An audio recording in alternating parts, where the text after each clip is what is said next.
There is a point, isn't there, at which we simply have to dismiss what a politician says because it's not believable.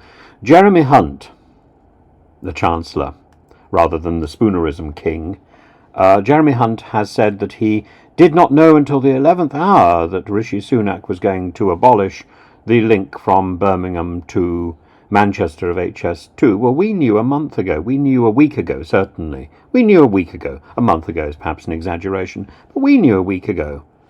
Jeremy Hunt didn't know till the 11th hour? What utter tosh.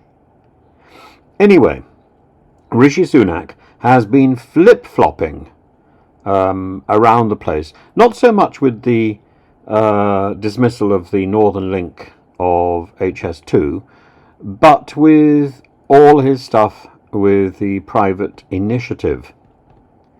And I know that flip-flopping is in vogue, and Rishi Sunak seems to be very good at it, certainly as good at it as Sir Keir Starmer. But Alan Cook, we learn, says that Rishi Sunak rejected a deal to do a public-private scheme for HS2, a public-private partnership with HS2, when he was Chancellor.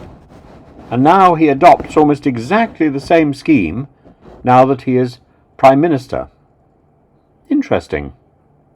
And had he done this 3 years ago, we're told, then it would have taken less time, it would have been less expensive, and therefore his dithering has cost several billions. That's not my opinion. That's the opinion of the oakCommon Review. The oakCommon Review. They said that if the decision had been taken 3 years ago, it would have cost $2.6 billion to bring the train in from the Oak place to Euston, and now it's going to cost $4.8 billion, almost twice the cost. And Rishi Sunak says rather grandly that there must be accountability for the mismanagement of the Euston site. So presumably he must share some of that responsibility. And looking at the plans, surely the station in Birmingham is not quite in the same place as the Bullring. It's at a distance away. And how do we get from the one place to the other? It's already a nightmare trying to negotiate around the Bullring complex in Birmingham. I don't know whether you've done it recently. I've done it a few times recently, and it's horrible. It's horrible.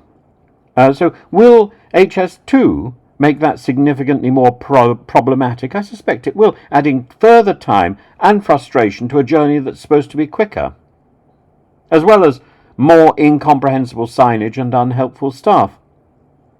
I don't see the purpose of HS2 if we can't get the railway system itself to work in a functional way. And the money that is being injected into the railway system is going up north, not down in Birmingham, where I think it's probably needed.